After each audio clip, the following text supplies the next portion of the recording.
Salam alaikum. Donc aujourd'hui, on va voir ensemble la suite, d'accord? Donc notre quatrième séance euh, qui porte sur les actes de maîtrise. Donc c'est le chapitre numéro 2. Donc on a vu que le chapitre 1, le métier de maîtreur. On a vu ensemble c'est quoi un maîtrise. On a dit que c'est un calcul de quantité de matière à mettre en œuvre dans un ouvrage. On a dit aussi que c'est un maîtrise qui est basé sur un calcul de surface et de volume. Et on a dit aussi que l'objectif de ce maîtrise, c'est d'estimer le coût. C'est d'estimer le coût de réalisation des travaux qui seront réalisés par la suite. D'accord. Donc ensuite, on a passé aux intervenants. On a dit qu'il y a 3 intervenants. D'accord. Et bien sûr, le minimum, ça c'est le minimum. Mais bien sûr, plus la taille du projet est plus importante, plus on a d'autres intervenants qui vont bien sûr participer à la réalisation de ce projet. D'accord. Et on s'est arrêté au point que qu'il existe 3 types de maîtrises. Qui sont, premièrement, c'est le maîtrise qui se fait avant la réalisation, donc il est appelé l'avant-maîtrise. Et nous avons le maîtrise qui se fait pendant la réalisation, c'est-à-dire au cours de la réalisation des travaux, il est appelé le maîtrise pendant. Et nous avons un troisième type qui est le maîtrise après. Ce maîtrise se fait après l'achèvement des travaux, après la réalisation des travaux. D'accord. Donc, on dit avant maîtrise, maîtrise pendant, maîtrise après, mais c'est vraiment pas trop clair, pas trop précis. D'accord. Donc, qu'est-ce qu'il faut faire? Il faut donner un nom spécifique à chaque type de maîtrise. Donc, une fois que je dis le nom, je sais exactement de quel maîtrise je parle. D'accord. Et pour faire ça, on a défini des actes de maîtrise. Donc, derrière, c'est toujours le même calcul. Sauf que, on va poser deux questions. On va dire, quand est-ce que ce maîtrise va se faire? D'accord. Donc, surtout le timing. Quand est-ce qu'on va le faire? Est-ce qu'on va le faire avant? On va le faire pendant ou bien on va le faire après. Et la question numéro 2, c'est qui est le maîtreur qui va exécuter ce maîtrise? C'est-à-dire, ce maîtreur travaille chez qui va être responsable de faire ce maîtrise. Donc nous avons 2 paramètres qui est le temps, quand, d'accord, et qui est le responsable, c'est-à-dire quel maîtreur va faire le travail. Donc en fonction de ces 2 paramètres, on va donner un nom, on a un acte, ce qu'on appelle un acte. Je vais essayer de schématiser ça, d'accord? Donc nous avons maîtrise, maîtrise avant, maîtrise pendant, maîtrise après. Donc j'ai maîtrise, d'accord? Donc pour donner un nom technique à ce calcul de maîtrise, d'accord? Pour exprimer l'acte de ce maîtrise, on va faire quoi? Donc on a 2 choses, 2 paramètres. Premièrement, c'est quand. Donc ce maîtrise, on le demande quand. On va le faire quand par rapport au déroulement de l'opération de construction.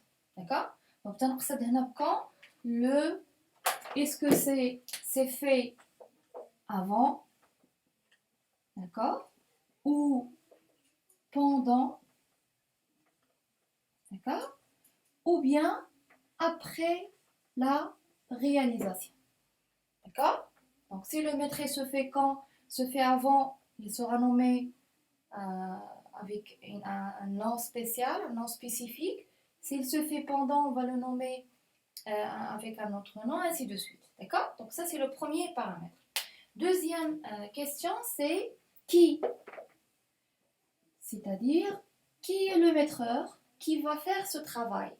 C'est le maîtreur, par exemple, du maître d'ouvrage, ou bien c'est à la responsabilité du maître d'œuvre, ou bien c'est le maîtreur de l'entreprise. D'accord. Donc ici, qui? Je parle bien sûr de maîtreur. Ce maîtreur travaille chez qui? Donc c'est le maîtreur. Donc, est-ce que c'est chez le maître d'œuvre? On a déjà dit qu'on appelle un maître d'ouvrage, pardon, le MO, maître d'ouvrage, d'accord, qui est le client, le propriétaire, ou bien c'est le maître d'œuvre. Donc la plupart du temps, le maîtreur du maître d'œuvre et le maîtreur du maître d'ouvrage, normalement, le travail qui va se faire par le maître d'œuvre, d'accord, peut être fait par le maître d'ouvrage. C'est bien sûr, il a les moyens, il a le personnel qualifié pour faire ça. D'accord. Et nous avons aussi l'entreprise. D'accord? Donc, et en fonction de la réponse, de notre réponse à ces deux questions, on va définir quoi? On va définir un acte. On va sortir un acte. On va définir un acte. On l'appelle un acte de maîtrise. D'accord? Et après, on va dire, est-ce que cet acte doit être précis? D'accord? Doit être précis ou bien non. D'accord? On ne demande pas qu'il soit précis, c'est-à-dire, elle est approximative.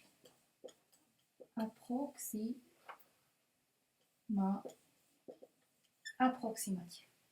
D'accord? Donc, c'est ça le schéma.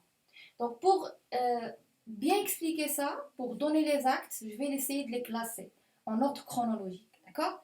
Je vais les classer. Quel est l'acte, le premier acte qu'on fait, qui est le deuxième acte qu'on fait, ainsi de suite. Et à chaque acte que je vais définir, je vais répondre à deux questions. Ces deux questions, c'est-à-dire quand est-ce que je vais le faire et qui va le faire.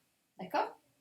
Donc, je vais effacer tout ça, d'accord? Pour reprendre le schéma qu'on a vu la vidéo numéro 3, qui est le schéma qui décrit le déroulement d'une opération de construction. Et je vais essayer de positionner ces actes sur l'axe, d'accord? Donc, je vais effacer ça.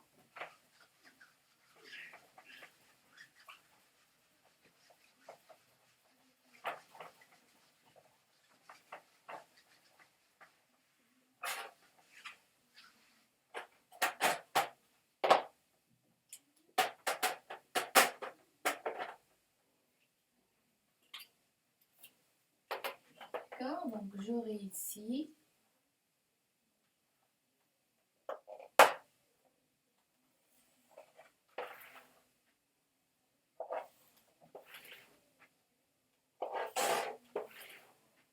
c'est quand même un schéma un peu grand, d'accord? D'accord.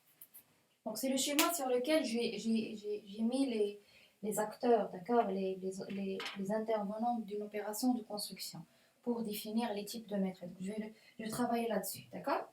Donc, et comme j'ai déjà dit, donc j'ai premièrement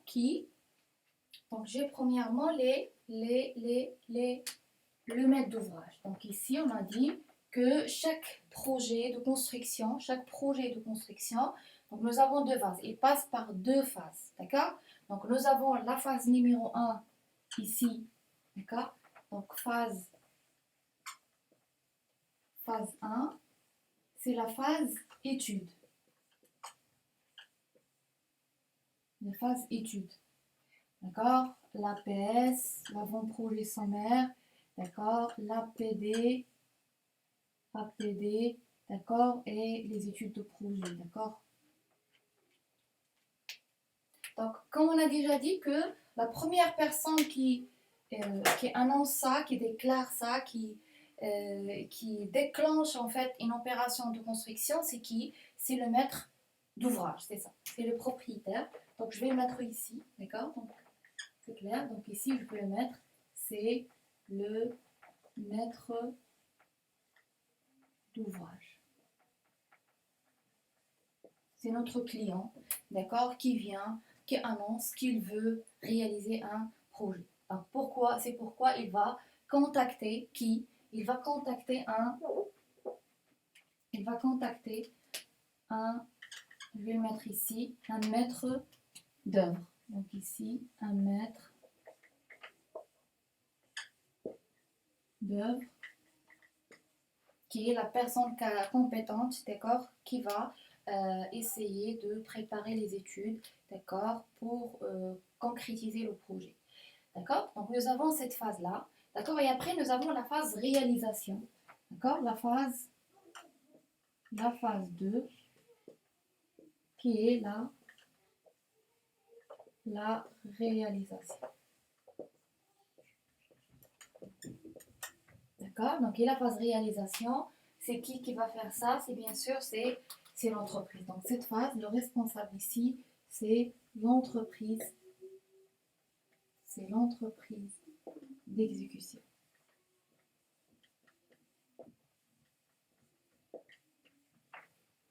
Donc c'est l'entreprise d'exécution. D'accord? Très bien. Donc, on va essayer de commencer. Donc, nous avons notre maître d'ouvrage qui veut réaliser un bâtiment, par exemple. D'accord? Il veut réaliser un bâtiment. Donc, bien sûr, pour qu'il puisse réaliser ce bâtiment, premièrement, il doit avoir, bien sûr, le financement nécessaire.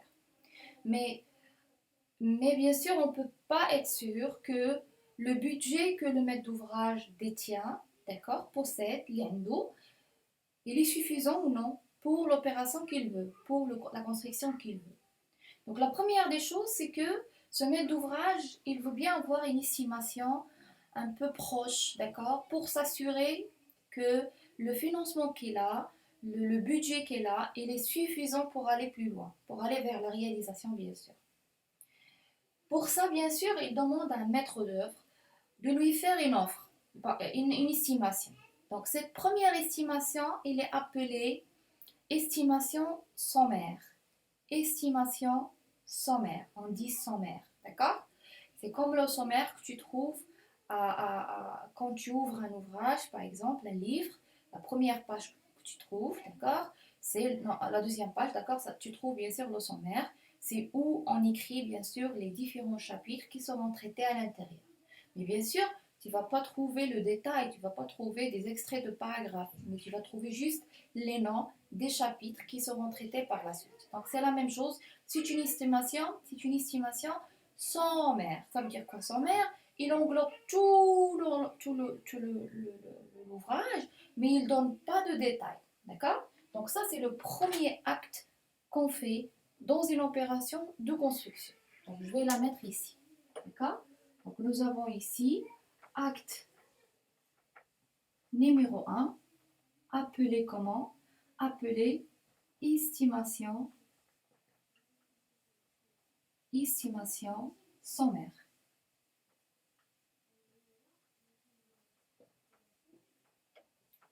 Les estimations sommaires. Pourquoi des estimations sommaires? Parce qu'on n'a pas qu'une seule estimation, mais on peut avoir plusieurs estimations au fur et à mesure que les études, bien sûr, avancent et plus ils sont plus précises. D'accord?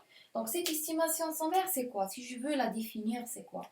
L'estimation sommaire, c'est une évaluation générale et globale de l'ensemble des travaux qu'on veut réaliser par la suite. D'accord? Mais ils sont plus ou moins rapides. Donc, pourquoi rapide? Parce qu'on n'a pas encore fait des études. D'accord? Donc, on peut par exemple donner une première, pas nous, mais bien sûr le maître d'œuvre, par exemple, dans le cas d'un bâtiment, l'architecte peut donner une première estimation sommaire sur le coût général de l'ouvrage, c'est-à-dire du bâtiment. Bien sûr, il va se baser sur quoi? Il va se baser sur son expérience professionnelle. Donc, il peut donner un ordre de grandeur. Mais bien sûr, ça ne va pas être précis. D'accord? Mais ça donne une idée sur le coût global. D'accord? Donc, ce coût, ça va soit encourager notre maître d'ouvrage à continuer, d'accord? À continuer, ou bien il va le pousser à reculer, d'accord? Ou bien de changer carrément l'ouvrage qu'il veut réaliser, d'accord? Donc, cette estimation sommaire, je vais écrire c'est quoi? Ce sont des évaluations, donc c'est une évaluation qui, qui sont bien sûr générales, d'accord? Qui sont générales et globales, mais, mais plus ou moins rapides. Générales et rapides, d'accord? Et rapide, d'accord? Il ne faut pas attendre beaucoup pour avoir cette estimation sommaire. On peut la faire, d'accord, en fonction de quelques paramètres donnés par le maître d'ouvrage. Ils sont rapides, mais ils sont plus ou moins, donc ils sont plus ou moins approchés, d'accord? Approchés, d'accord? Donc approchés de quoi? D'accord? Des travaux projetés. Ça veut dire quoi des travaux projetés? C'est-à-dire les travaux qu'on veut réaliser. On projette de les réaliser. D'accord? Donc, comme j'ai déjà dit que chaque acte de maîtrise, je vais essayer de répondre à ces deux questions. C'est quand quand est-ce que je vais le faire et c'est qui va le faire. Quand, c'est clair, d'accord? Donc je le mets ici, je mets l'acte ici, ça veut dire que c'est avant la réalisation. Ça veut dire que l'estimation sommaire, il appartient à la famille l'avant-maîtrise. En fait, c'est un avant-maîtrise, d'accord? Donc je vais écrire ici, donc c'est un maîtrise qui se fait avant, d'accord? Donc c'est avant la réalisation. Avant la réalisation. Et bien sûr, quel est le responsable pour faire cette estimation? C'est qui? C'est le maître d'œuvre. D'accord? Le maître d'œuvre. Comme j'ai déjà dit, une première estimation peut être donnée bien sûr par le maître d'œuvre en se basant sur l'expérience, mais bien sûr, après, on va donner une deuxième estimation qui va être plus précise et qui est basée bien sûr sur les études faites par le maître d'œuvre. D'accord? Donc ça, c'est le premier acte. Après, bien sûr, on commence à faire des études d'APS, d'APD, d'accord, et les études de projet. Donc à l'issue de ces études d'avant-projet, d'accord, des études d'avant-projet, on va faire un deuxième acte qui s'appelle le devis, d'accord. Donc à l'achèvement de ces études, et pour pouvoir commencer la réalisation, on a besoin, d'accord, de préparer l'acte numéro 2. Acte numéro 2. C'est quoi cet acte numéro 2? Il s'appelle un devis. Un devis. Un devis aussi, bien sûr, c'est une évaluation, d'accord, des travaux qu'on va réaliser. Mais c'est une évaluation plus précise que l'estimation sommaire. Pourquoi? Parce qu'on a les données, d'accord, plus ou moins fixe, plus ou moins réel, pas réel, mais plus ou moins achevé. On a toutes les données qu'on a, les plans, d'accord, pour pouvoir entamer cette étape-là. Donc, le devis, c'est quoi? C'est une évaluation, d'accord, détaillée. Bon, détaillée, je veux dire, bon, détaillée, je peux mettre ça, d'accord, c'est pas grave. Détaillée, d'accord, l'ensemble de l'ensemble des travaux qu'on compte, d'accord, travaux, d'accord, qu'on compte réaliser, projeter. Donc les travaux toujours projetés, d'accord.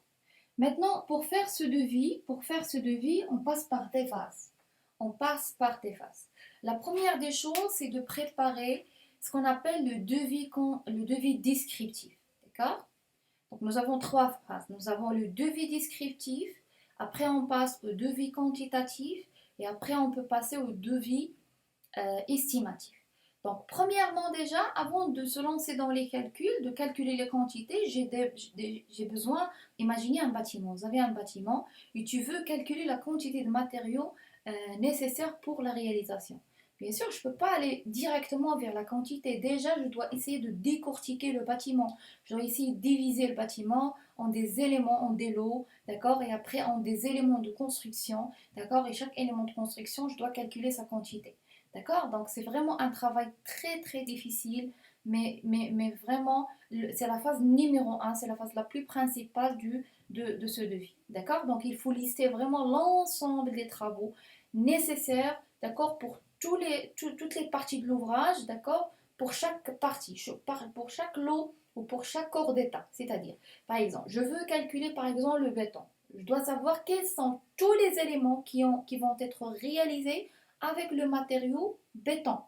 Donc, je dois lister la fondation, je dois lister les poteaux, les murs, les linteaux, d'accord. N'importe quel matériau n'importe quel élément de construction va être réalisé avec le béton, je dois avoir son nom dans le devis descriptif, d'accord. La maçonnerie, donc imaginez chaque élément, d'accord, chaque élément, tu vas essayer de le décortiquer, d'accord, et savoir chaque matériau, chaque élément, il est en quel matériau, ainsi de suite. Et bien ça, on va essayer de suivre un code de mesurage. Donc on va voir après le code de mesurage qu'il faut bien sûr respecter pour pouvoir monter ceci. D'accord. Donc, comme j'ai dit que on passe par premièrement, d'accord, premièrement, le devis descriptif. Donc, un devis descriptif, c'est quoi? C'est simplement un tableau, d'accord, avec une colonne, tu as les numéros, d'accord, de poste. Tu as un numéro poste 1, poste 2, poste 3, ainsi de suite. Et après, tu as une autre colonne où tu as les postes, d'accord, ou bien les travaux qu'on va réaliser. Par exemple, premièrement, terrassement, poste 1. Et dans le poste terrassement, on aura par exemple décapage, on aura par exemple un déblai, après remblai, après par exemple les terres à évacuer, ainsi de suite. Et après, je vais passer à la fondation, ainsi de suite. Bien sûr, les postes doivent être écrites selon un ordre chronologique des tâches. Donc, je dois suivre comment dirais-je, je dois suivre la chronologie des travaux. D'accord. Donc, la main d'œuvre travaille et moi, j'essaie de quantifier chaque partie en parallèle. Donc, il doit être simultané. D'accord. Donc, si je commence à exécuter, la première des choses, c'est le décapage. Le maîtreur doit bien sûr préparer le décapage. C'est le calcul de décapage, la première des choses. D'accord. Donc, le devis descriptif, c'est quoi? Le devis descriptif, c'est quoi? C'est une liste, d'accord? Elle est sous forme de liste. C'est une liste exhaustive, pardon, exhaustive, d'accord, d'accord, qui décrit l'ensemble, l'ensemble, d'accord, des travaux, l'ensemble des travaux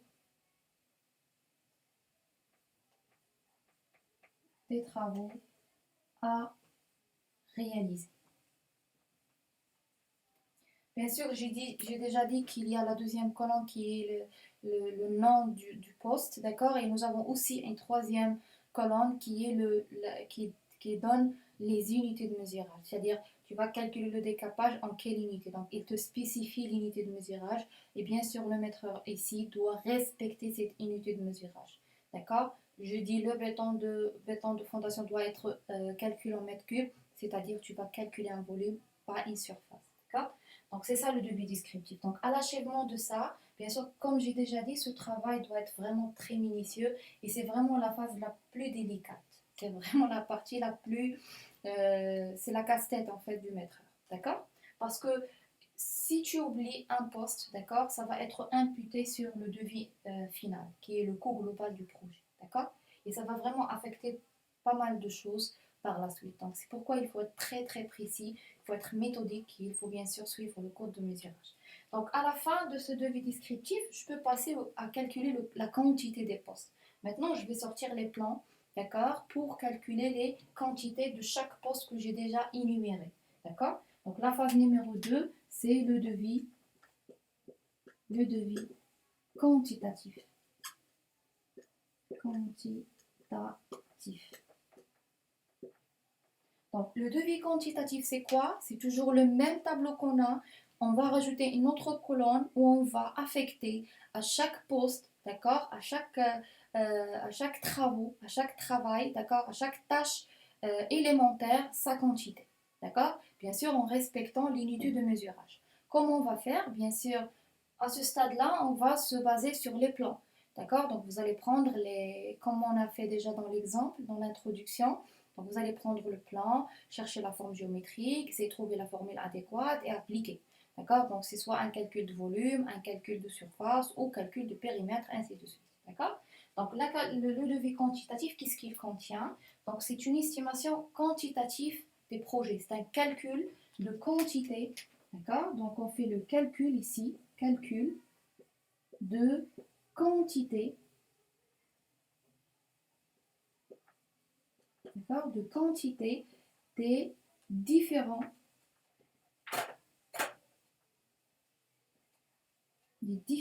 travaux qu'on a déjà listés.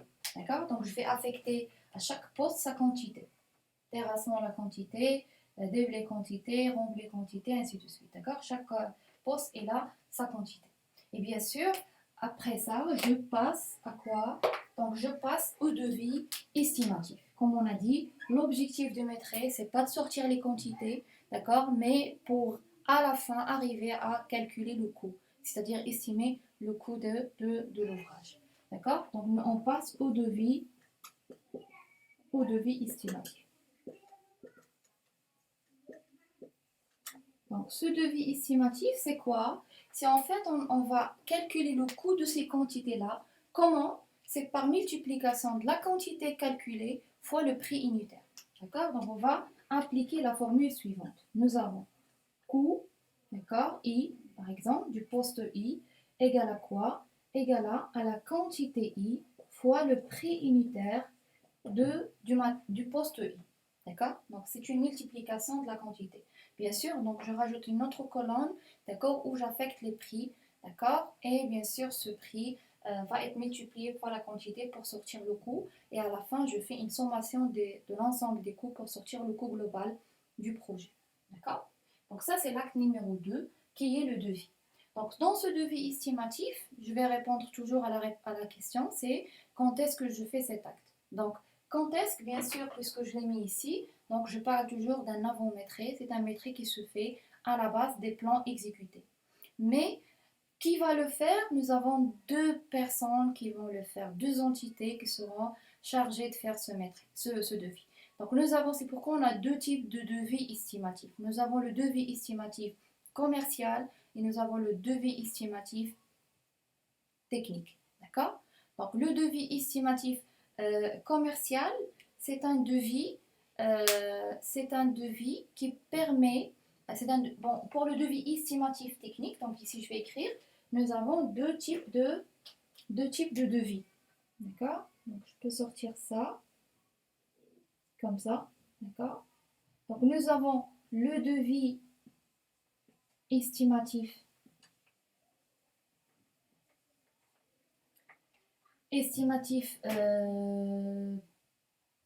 technique, d'accord? Technique.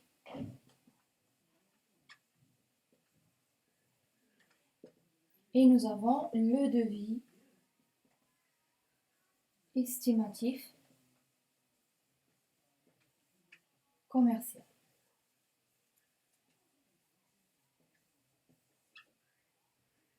Commercial. D'accord? Donc, le premier devis estimatif technique, donc toujours c'est un devis qui se fait avant, mais il est établi par qui? Il est établi par, le devis estimatif technique, c'est ça, il est établi par l'entreprise. D'accord? Il est établi par l'entreprise en fait. Donc ici, il est établi par l'entreprise. Et le devis estimatif commercial, c'est un devis établi par le maître d'œuvre. Bien sûr, en concertation avec le maître d'ouvrage. D'accord? Donc pourquoi les deux intervenants font un devis? Donc nous avons le devis estimatif commercial, c'est un devis établi par le maître d'œuvre pour pouvoir choisir en fait l'entreprise qui va prendre le projet, d'accord? Qui va être responsable de l'exécution des travaux. Donc, bien sûr, je ne peux pas. Donc, normalement, les entreprises, bien sûr, on n'a pas une seule entreprise qui va être intéressée par notre projet. Donc, la plupart du temps, plusieurs entreprises qui vont venir pour demander, d'accord, pour soumissionner, d'accord? Et bien sûr, pour pouvoir choisir laquelle est qui donne l'offre la plus, comment dirais-je, la mieux disante, on dit ça, la mieux disante, d'accord, qui est l'entreprise qui donne l'offre la plus pertinente, d'accord, c'est l'entreprise, bien sûr, qui présente une offre plus proche de notre budget, d'accord, de notre budget prévu. D'accord? Donc c'est pourquoi le maître d'œuvre essaie de préparer un devis estimatif commercial qui permet à notre maître d'ouvrage de choisir l'entreprise qui va gagnante. D'accord? Donc ce devis estimatif commercial fait par le maître d'œuvre basé sur les plans qu'il a déjà exécutés, les mêmes plans seront donnés à l'entreprise pour qu'il fasse son offre financière, pour qu'ils peuvent donner son devis estimatif technique. Et bien sûr, l'entreprise qui va gagner le marché, c'est l'entreprise qui donne un devis plus proche de notre devis déjà établi. Bien sûr, plus proche, on a des intervalles, on a des pourcentages, plus 10%, moins 10%, plus 25%, moins 25%. D'accord? Donc, c'est les entreprises qui donnent des offres qui sont incluses dans cet intervalle. Ce sont les entreprises qui sont, d'accord, qui ont une chance, d'accord, de prendre le marché ou de gagner le marché. D'accord? Donc, déjà, donc on a parlé quand et on a parlé qui. Maintenant, l'ordre de précision. Est-ce que vraiment, est-ce que vraiment le devis estimatif doit être précis? Donc, ça dépend. Pour le devis estimatif commercial, non. Donc, on ne cherche pas qu'il soit précis. D'accord? Donc, ici, c'est pas, d'accord, on ne demande pas la précision, donc elle est approximative. Approximative. Donc ça sert comme un repère pour choisir l'entreprise. Donc c'est une base pour choisir, d'accord, base de référence pour choisir l'entreprise. Base de référence pour le choix de l'entreprise. Mais pour l'entreprise, non. D'accord? Non. Il doit être précis. D'accord? Comme on a dit, l'entreprise la plus proche du montant initial, c'est elle qui va gagner le marché. Donc ici, vraiment, l'entreprise, elle a intérêt à bien calculer, à bien faire ses calculs. Et ici, bien sûr, l'entreprise ne rigole pas. Elle donne cette tâche à leurs maîtreurs les plus chevronnés pour donner une offre très, très, très pertinente, d'accord? Qui va leur permettre, bien sûr, de gagner et de prendre le marché. D'accord? Donc, ça, c'est le deuxième acte. Donc, une fois on a ça, donc ça veut dire qu'on a choisi l'entreprise. C'est-à-dire on peut réaliser notre projet. Maintenant, pour réaliser le projet, avant de réaliser le projet, avant de commencer le projet, même avant que l'entreprise commence son installation de chantier, avant qu'il s'installe, d'accord, avant qu'il installe bien sûr le matériel, la main-d'œuvre est là, ainsi de suite, d'accord, les éléments qui sont nécessaires pour l'exécution des travaux. Donc il fait un troisième acte, d'accord. Donc cet acte, il se fait sur chantier. Donc qu'est-ce qu'il fait l'entreprise? Il fait une visite des lieux. Pourquoi? Pour constater les équipements qui existent déjà. D'accord? Bien sûr, l'entreprise, donc, on lui offre ce terrain pour qu'il puisse réaliser notre projet. Mais bien sûr, ce terrain peut contenir des équipements qui existent déjà. Mais bien sûr, l'entreprise, elle est tenue, d'accord, à garder ces équipements. Et en cas d'endommagement, bien sûr, de réparer ça. Donc, il doit rendre le terrain dans l'état initial, avec bien sûr le projet qu'il a réalisé. Donc cet acte-là, c'est un acte qui s'appelle un état des lieux. D'accord? Donc je vais le mettre ici. C'est l'acte numéro 3. Donc je vais le mettre ici. Acte 3, c'est quoi? C'est état des lieux. État des lieux. D'accord? C'est un état des lieux pour examiner l'état initial des deux terrains. D'accord? Et bien sûr, à la fin des travaux, on va venir pour voir est-ce qu'on a toujours les mêmes équipements qu'il existait auparavant. D'accord? Donc, c'est un calcul, d'accord, de quantité de matériaux, des éléments, des fois en unités, d'accord? Combien on a de pièces, combien on a de matériaux. Donc, par exemple, nous avons un poteau d'électricité, donc il doit rester. Nous avons par exemple un puits à côté, donc on doit l'avoir. Nous avons un matériau, l'essentiel. Donc n'importe quel équipement qui existe déjà, d'accord, doit rester sur le lieu, bien sûr, à la fin de la réalisation. Donc ça, c'est l'acte numéro 3. Donc je peux écrire ici, d'accord, c'est quoi un état des lieux. Donc c'est un document qui constate, c'est un constat, d'accord, c'est un constat de l'état initial des travaux ou bien des équipements, d'accord, des équipements du terrain sur lequel bien sûr on va réaliser le projet, d'accord. Donc une fois il a fait ça, donc l'entreprise après l'installation bien sûr il commence à exécuter. Et bien sûr pour exécuter il a un délai qu'il doit respecter. D'accord? Bien sûr, ici, on ne joue pas. L'entreprise, elle a deux paramètres qu'elle doit respecter pour, bien sûr, pour réussir le projet. D'accord? euh, pour, euh, comment dirais-je, pour sortir le maximum de bénéfices, d'accord, de ce projet.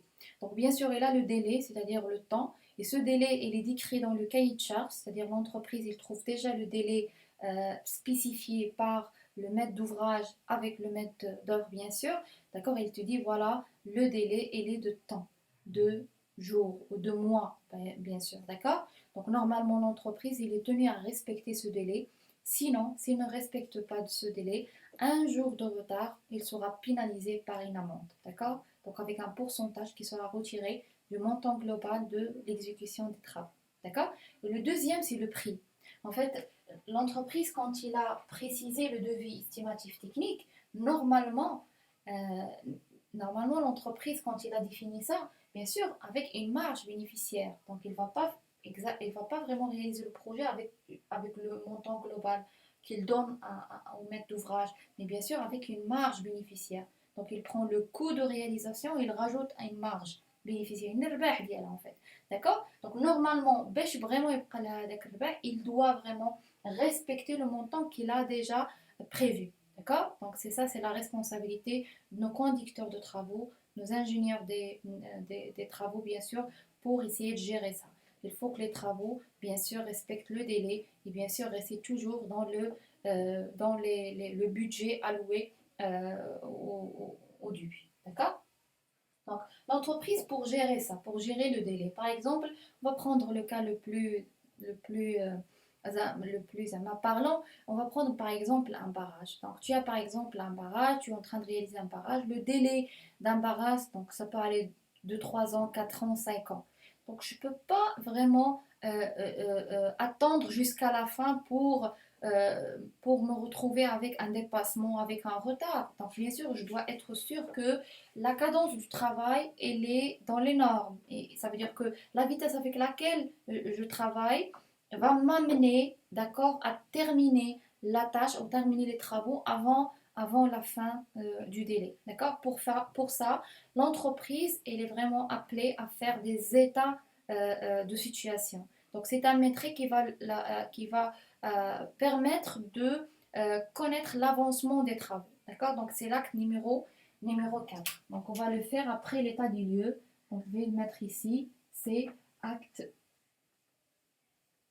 4. Acte 4, c'est ce qu'on appelle état de situation. Donc, état de situation. On l'appelle aussi état d'avancement du projet. D'accord? Donc, à la fin de chaque semaine, à la fin de chaque 15 jours, chaque mois, chaque 3 mois, l'entreprise comptabilise la quantité qu'elle a réalisée et il la compare par rapport à la quantité prévue. C'est-à-dire, par exemple, je donne un exemple. Maintenant, normalement, c'est demandé par exemple, de bétonner une quantité égale à, par exemple, à 1000 mètres cubes. Je prends juste un exemple, 1000 mètres cubes. Donc, tu as une quantité de 1000 mètres cubes, d'accord, à bétonner. Et par exemple, au jour G, d'accord, tu vas quantifier la quantité que tu as bétonné. Donc, maintenant, tu as bétonné, comment dire, 200 mètres cubes. Donc, l'avancement de votre projet, c'est quoi? C'est la quantité réalisée, qui est de 100, divisé par 1000. Donc, tu es à 20% de la tâche bétonnage. D'accord? Donc, tu vas sortir un pourcentage. Comment tu vas le calculer? Donc, c'est un rapport entre la quantité réalisée, d'accord, à la date X. D'accord? Donc, les états de situation, ils sont datés. D'accord? Datés. Et bien sûr, divisé par la quantité prévue. Prévue, donc on a déjà les quantités qu'on a déjà établies. Donc, on sait déjà la quantité qu'il faut mettre, d'accord, sur place. Donc, état de situation, comme j'ai déjà dit, c'est un état d'avancement. Donc, c'est une évaluation qui permet, donc c'est une évaluation, d'accord, qui permet de donner une idée sur l'évaluation de l'état d'avancement du projet. Donc, je vais mettre ici comme ça, l'état d'avancement des travaux.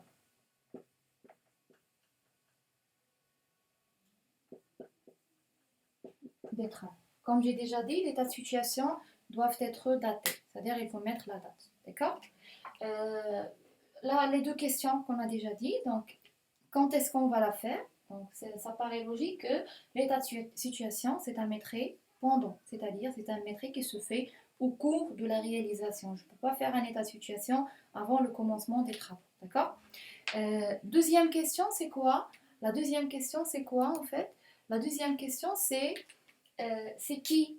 D'accord? Donc, à votre avis, qui va faire cet état de situation? C'est bien sûr le maître de l'entreprise. D'accord? Donc, c'est l'entreprise qui a intérêt de savoir l'avancement du projet. Bien sûr, le maître d'ouvrage aussi, mais c'est l'entreprise qui existe sur chantier et elle est plus apte à faire ça. D'accord? Avec leurs conducteurs de travaux, avec les gens qui sont bien sûr qualifiés pour faire ça. D'accord? Donc, état de situation. Maintenant, l'ordre de précision. Est-ce que vraiment l'état de situation doit être précise?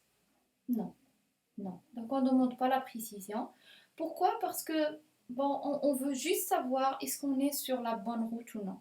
Donc c'est pas la peine d'aller vers le détail, d'accord? En tout cas, on va refaire le calcul par la suite, d'accord? Mais juste pour avoir euh, euh, une idée sur l'avancement de projet pour prendre les mesures, d'accord, qu'il faut pour rectifier, d'accord, ou bien corriger quelques problèmes dus au retard. Soit, bien sûr, il faut un peu multiplier ou là, un peu ajouter plus de main-d'œuvre, il faut bien gérer votre chantier, l'essentiel, d'accord? Donc, il y a des mesures qui doivent être prises en fonction de l'état d'avancement de votre projet, d'accord? Donc, état de situation, comme j'ai déjà dit, il est fait par le maître de l'entreprise pour la précision. Donc, non, on cherche pas la précision. Donc, c'est une évaluation qui est approximative.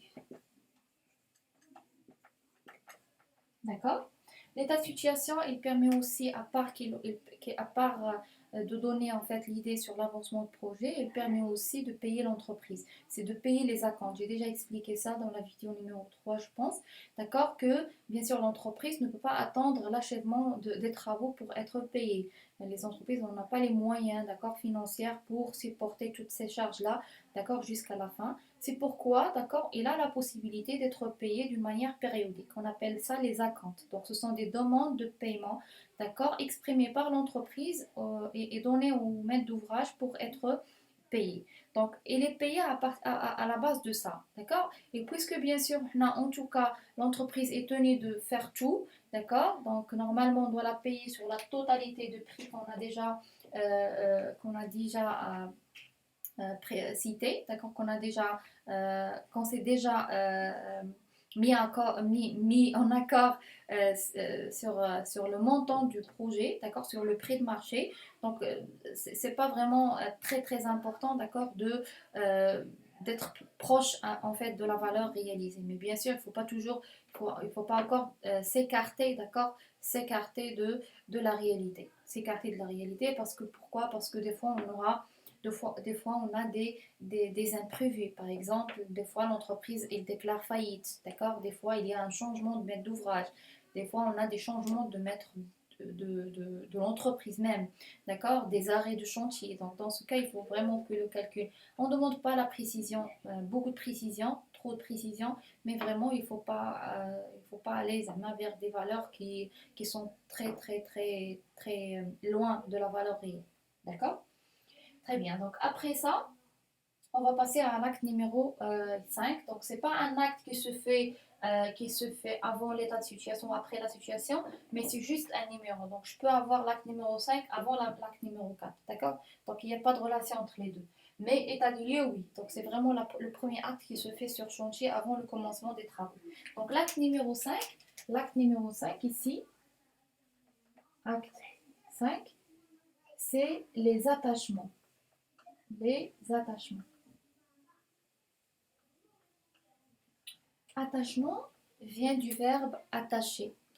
D'accord? Il faut attacher quelque chose, par exemple, attacher une pièce jointe à votre document, à votre lettre. D'accord? Donc, ça doit être fait en même temps que tu vas envoyer ce rapport. Donc, ça, tu vas l'attacher. D'accord? ملصقات كيتسمى بالعربية. ملصق. Donc, c'est quelque chose qui va rester en même temps que le document que tu donnes. D'accord? Donc, pour ça l'attachement, c'est quoi en fait?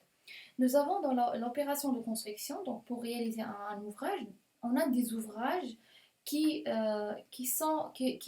deviendront inaccessibles par la suite. D'accord? Donc, je ne peux pas atteindre la fin des travaux pour examiner leur quantité. Par exemple, le terrassement. Donc, je ne peux pas achever les travaux et venir vérifier la quantité de déblai qu'on a effectué, ou la quantité de remblai qu'on a effectué, ou la quantité de décapage qu'on a mis. Donc je ne peux pas faire ça parce que ça fait le niveau terrain il a changé et tout est changé, d'accord? Donc je dois normalement venir juste avant, juste après la fin des terrassements pour calculer le déblai. D'accord? Donc avant le commencement de l'étape numéro 2 qui est la fondation par exemple. Donc avant la mise en place des fondations, je dois venir pour réceptionner le terrassement et le but c'est en fait de calculer cette quantité de terrassement. Donc ces attachements, ce sont des maîtrises, c'est un calcul, donc ça peut être des choses écrites, comme je peux mettre juste le croquis et faire les calculs par la suite. Mais bien sûr, les calculs que je dois mettre, les dimensions que je dois prendre, doivent être des mesures prises sur chantier. Donc ici, on va oublier les plans. Oubliez les plans, vous allez descendre, d'accord, et vous allez aller vers le chantier, vers l'ouvrage et prendre les mesures exactes réellement réalisées, d'accord? Donc ça s'appelle des attachements, ce sont des constats. Des constats, c'est comme le cas dans un accident de voiture par exemple. Quand vous faites un accident de voiture, il y a une collision par exemple. Donc est-ce que tu peux faire bouger ta voiture avant que le constateur vienne et dessine avec le croquis sur le constat? Non, non. Pourquoi? Parce que n'importe quel mouvement, ça peut d'accord, changer tout, ça peut changer tout. C'est pourquoi il faut garder les voitures dans la même situation ou d'accord, dans la même situation, d'accord, et tu vas appeler le constateur pour donner le schéma, pour savoir la responsabilité de qui. Donc c'est la même chose. Donc on ne peut pas attendre jusqu'à. Non, il faut venir sur le coup et essayer de quantifier les quantités. Donc surtout pour les postes qui vont être inaccessibles. Maintenant, je donne les terrassements, des blés, remblais, décapage, d'accord? La fondation, donc tout ce qui va être enterré. Je ne vais pas le voir par la suite. Donc les semelles, les poteaux, l'essentiel, n'importe quel élément va être enterré par la suite, je ne peux pas accéder pour le mesurer, il doit être calculé à l'avant, il doit être mettré à l'avant, dans l'attachement.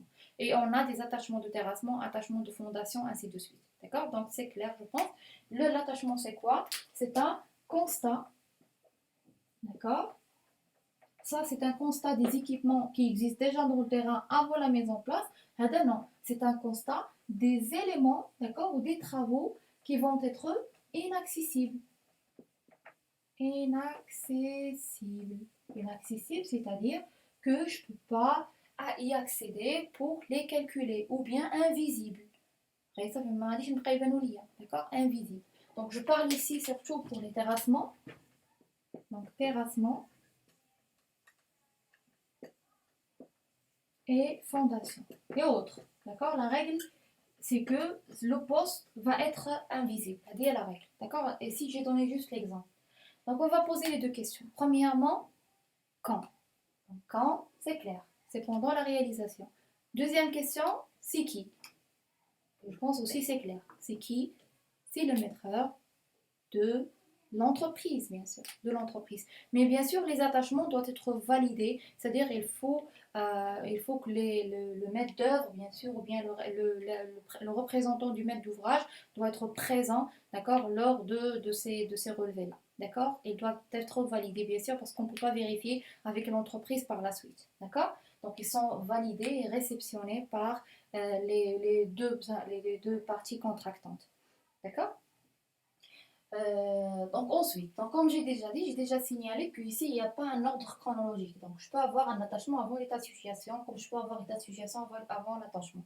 Mais en tout cas, je parle ici, c'est pas un seul état de situation qu'on fait. On fait des états de situation et on fait plusieurs attachements. D'accord? Donc, dans le cas où vraiment ça demande, d'accord? On a besoin de faire un attachement, on va le faire. D'accord? Donc c'est pas un seul acte, c'est pas une seule fois. D'accord? Donc ça peut être plusieurs fois. D'accord? Très bien, donc nous avons état des lieux, acte état situation et acte attachement. D'accord? À la fin, donc à la fin, on fait, donc après l'achèvement des travaux, bien sûr, normalement l'entreprise, elle organise ce qu'on appelle la réception. La réception, c'est quoi la réception? Donc une réception, c'est comme une fête, d'accord? Organisée par l'entreprise et elle va inviter, bien sûr, les différents intervenants pour déclarer qu'il a fini les travaux. D'accord? Et nous avons deux réceptions. Donc nous avons la réception provisoire, d'accord? Donc c'est pas définitif, provisoire, mu'aqqata. Et nous avons une réception définitive. La réception provisoire, donc, c'est une séance où tous les intervenants ils sont là. Donc, l'entreprise il vient, il fait une présentation du projet, des travaux, d'accord, ainsi de suite, et tout, d'accord. Et après, bien sûr, on fait une visite de l'ouvrage. Donc, tous les intervenants, ils viennent visiter l'ouvrage, voilà, donc l'ouvrage qu'on a réalisé. Et bien sûr, cette réception, l'objectif, c'est quoi? C'est que les intervenants, le maître d'œuvre, le maître d'ouvrage, permet de donner leurs remarques, d'accord, leurs réserves, d'accord. Donc voilà, cet élément doit être repris. On a remarqué des fissures quelque part, l'essentiel, d'accord. Donc il donne une liste une liste des remarques, d'accord, décrites, d'accord, ou bien exprimées soit par le maître d'œuvre, soit par le maître d'ouvrage. Et bien sûr, c'est à la charge de l'entreprise de rectifier tout ça. C'est pourquoi on a une période entre la réception provisoire et la réception définitive. D'accord. Donc cette période-là, c'est pour en fait rectifier, corriger, prendre en compte et considération les remarques déjà décrites. Donc à la fin de ça, normalement, l'entreprise doit tout régler avant la réception définitive. Parce qu'une fois on annonce la réception définitive, l'entreprise n'a plus le droit de mettre quoi que ce soit sur chantier. D'accord. Et en plus, il doit partir, c'est-à-dire il doit donner l'ouvrage à son maître d'ouvrage, d'accord. Donc c'est la réception. Donc bien sûr à la fin de la réception définitive, donc l'entreprise bien sûr n'est pas encore payée sur la totalité des travaux qu'il a fait, d'accord. C'est pourquoi il demande le budget, le montant qu'il reste. Donc pour faire ça, le maître d'ouvrage demande une facture, d'accord. Donc une facture. Par exemple, j'ai un travail chez toi par exemple. Donc à la fin, il demande, tu dois me payer par exemple. Donc bien sûr, il doit présenter une facture justifiant les montants qu'il demande, bien sûr. Donc on peut poser une question. Est-ce que vraiment le montant qu'on a, le montant réel, le montant à la fin, final, c'est exactement le montant qu'on a défini pardon, au début? Non, non, non. Pourquoi? Parce que ce devis-là, ce devis estimatif technique, c'est un devis établi sur les plans. Et la réalité, c'est autre chose. Toujours, on a des écarts. On a des écarts entre les prix calculés à partir des plans et les prix calculés à partir de la réalité des choses. D'accord. Toujours on a des imprévus sur chantier, toujours on a des modifications sur chantier. Donc ce montant-là ne va pas vraiment être exactement ce qu'on a déjà défini. D'accord. Même il y a un autre poste, je vais en parler par la suite, c'est ce qu'on appelle la révision des prix. Donc normalement, j'ai déjà dit le délai par exemple, quand le délai dépasse une année. Donc le coût des matériaux, il change. Par exemple, le coût de ciment n'est plus le même de 2000, par exemple, 20 ou 2023. Donc il va changer, il va augmenter le coût de n'importe quel matériau, les salaires, ainsi de suite. Donc bien sûr, on ne peut pas payer l'entreprise sur les prix de 2020. Donc, ils doivent être actualisés. Donc, dans ce sens, il y a deux méthodes d'actualisation. On va la voir par la suite. D'accord. Donc, l'essentiel, c'est qu'à la fin, à l'achèvement des travaux, l'entreprise doit présenter une facture. Cette facture, c'est un acte de maîtrise. Donc, il vient, il récupère les attachements qu'il a déjà faits, d'accord, les paiements qu'il a déjà pris, les décomptes on a déjà parlé, d'accord, et il essaie de calculer le montant global détaillé. Ici, vraiment, on demande la précision parce que vraiment, euh, l'entreprise ne va pas pardonner, d'accord, il va investir un dirham par exemple sur chantier, il va pas être, il va pas être repris, d'accord. Et la même chose, le maître d'ouvrage va pas accepter qu'il donne, je dis n'importe quoi, un montant de plus qui n'est pas justifié, d'accord. Donc c'est le maître qui se fait à la fin, d'accord. Et ce maître là, c'est l'acte numéro. Donc après la réception, c'est ça. Donc je peux mettre ici réception définitive. Réception définitive. D'accord. Donc nous avons l'acte numéro 6. Donc ici, acte 6. Donc l'acte 6, c'est quoi? C'est la mémoire. C'est une mémoire d'études. D'accord. Une mémoire d'études, surtout pour le doctorant.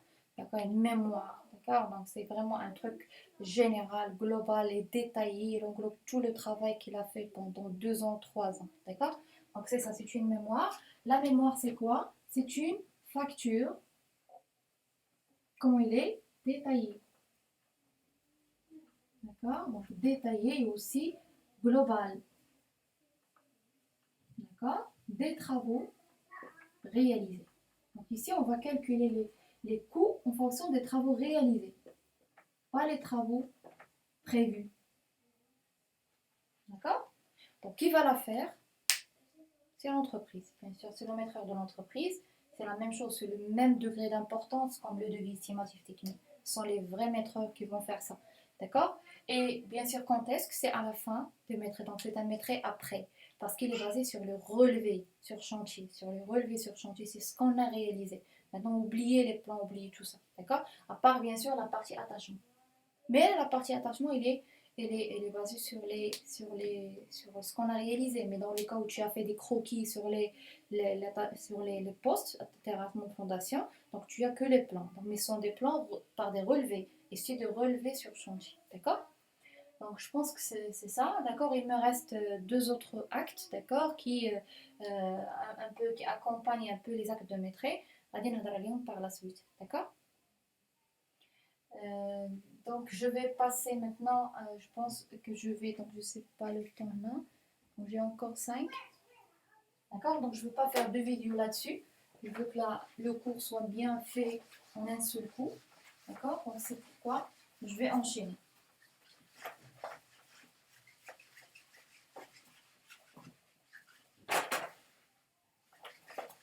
Donc on a dit qu'il reste encore deux, d'accord, mais ils ne sont pas liés à ça, ils ne sont pas liés à l'axe du déroulement d'une opération de construction, mais ce sont des postes aussi qui correspondent bien sûr à ces actes.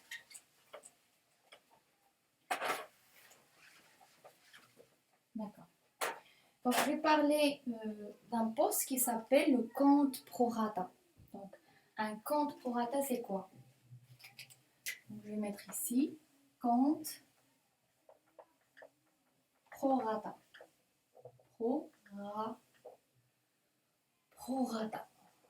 D'accord? Un compte pro rata. Donc un compte pro rata, c'est quoi?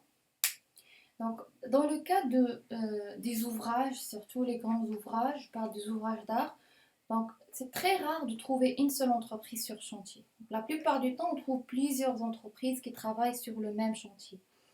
C'est pourquoi donc 3 entreprises qui vont travailler sur le même chantier pendant le délai, pendant 3 ans, 2 ans, bien sûr, ces entreprises auront des dépenses communes. Par exemple. Et bien sûr, les entreprises sont là sur chantier, ils ont besoin de l'électricité. D'accord? Donc maintenant, on va consommer ensemble l'électricité, mais à la fin du mois, il faut payer la facture. Et bien sûr, la facture ne peut pas être au nom de différentes entreprises. Ils doivent être au nom d'une seule entreprise. D'accord. Maintenant, comment on peut répartir ces dépenses-là? Maintenant, j'ai pris l'exemple de l'électricité. Je peux prendre l'exemple de l'eau, d'accord, de l'eau potable, ou bien, par exemple, le cas de quoi encore? De gardiennage, par exemple, d'accord, de ménage, de nettoyage, d'accord? Donc, qui va payer ça et qui va être responsable de ces dépenses-là? Donc, c'est ce qu'on appelle un compte pro rata. C'est un compte commun, en fait. Donc, le compte pro rata, c'est un compte commun. Donc, c'est un compte commun. Il est compte commun.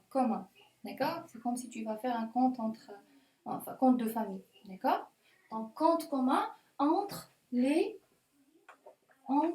différentes entreprises. Donc, entre les différentes entreprises.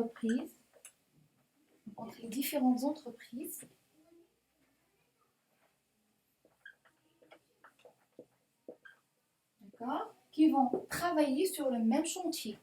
D'accord? Ce compte-là, il englobe quoi? Donc, il englobe toutes les dépenses communes.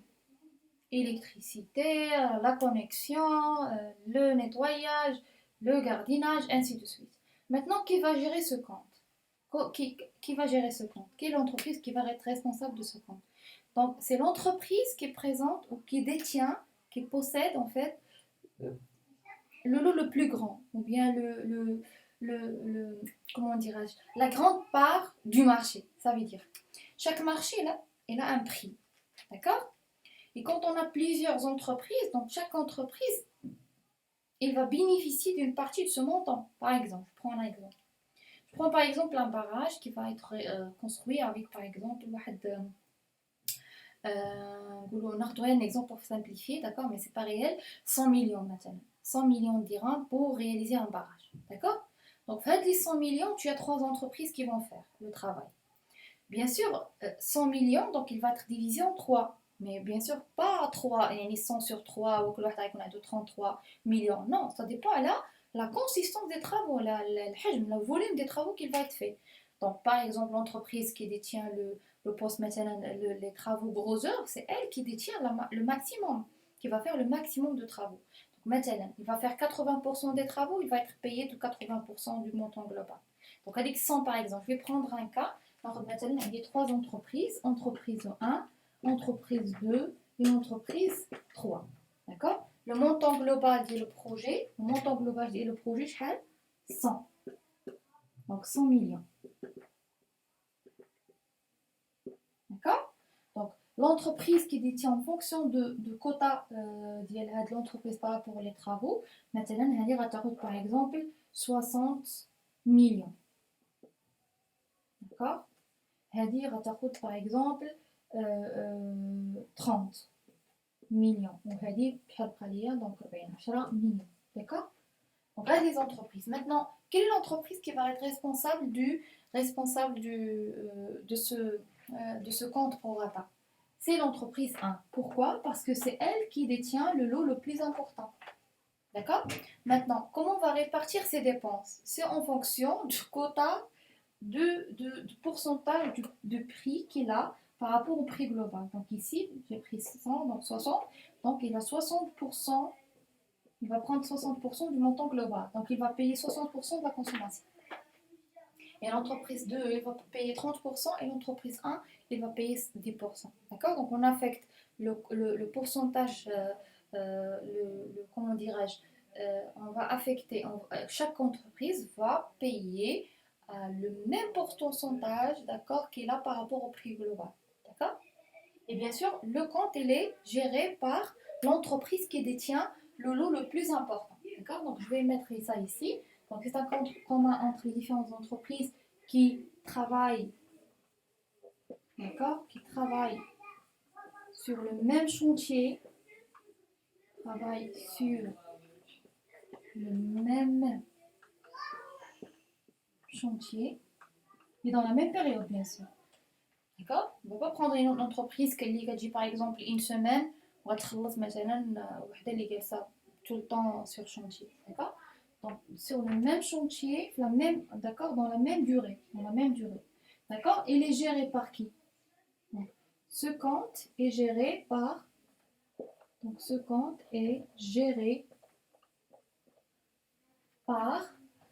l'entreprise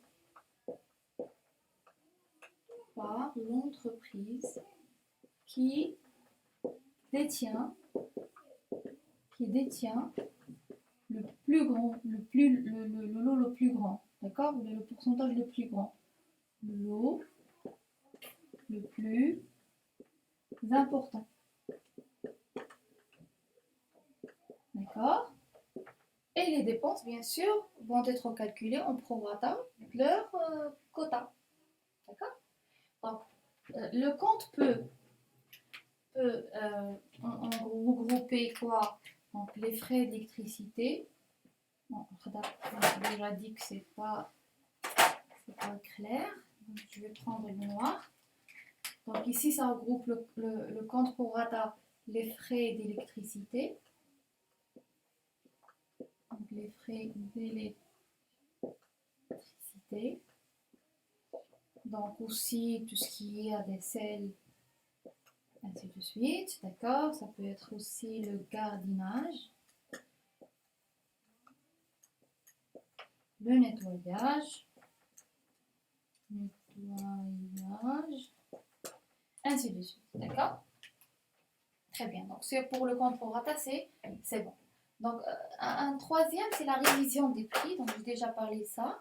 Bien sûr, la révision des prix, c'est quoi? Donc, vu que les prix des matériaux changent, les salaires des gens aussi changent en fonction des années. Donc, bien sûr, le prix, quand on établit un prix de marché, on l'établit à une date X. Et on va travailler jusqu'à 3 ans après. Bien sûr, le coût que je calcule, au début, c'est un coût calculé à partir des prix unitaires de cette année, de 2020. D'accord? Et bien sûr, euh, je peux pas payer l'entreprise sur des coûts antécédents, sur des coûts, comment dirais-je, sur des coûts de l'année 2020, alors qu'elle, qu'il va être payé en 2020, 2023 par exemple. D'accord? Donc je dois actualiser, réviser, ça on appelle révision. Donc je dois réviser les prix, c'est-à-dire actualiser les prix. Donc comment on fait? Il y a deux méthodes. Il y a deux méthodes. Donc la méthode numéro un, c'est que chaque année, l'entreprise présente, d'accord, les prix unitaires, d'accord, à partir de trois devis bien sûr, différentes, les prix de l'année. D'accord, ils doivent être validés par le maître d'ouvrage. Et nous avons la méthode numéro 2, c'est quoi? C'est qu'on applique une formule sur la tendance en fait. Nous avons par exemple le coût de ciment, chaque année, il augmente de 5%. Donc on va calculer 5% chaque année, nous avons 5%. D'accord? Donc nous avons une formule, on l'affecte. Sinon, il faut chaque année que l'entreprise euh, présente un justificatif des prix unitaires avec lesquels il travaille. D'accord, donc c'est ça. Donc je pense que c'est ça. Donc il ne me reste rien sur les actes de maîtrise. Donc la prochaine vidéo, je vais faire quoi? Donc, comme j'ai déjà dit, je vais passer aux séries. Donc on va faire une révision ensemble sur les calculs, sur les formules de calcul des surfaces et des volumes. D'accord? Donc à la prochaine.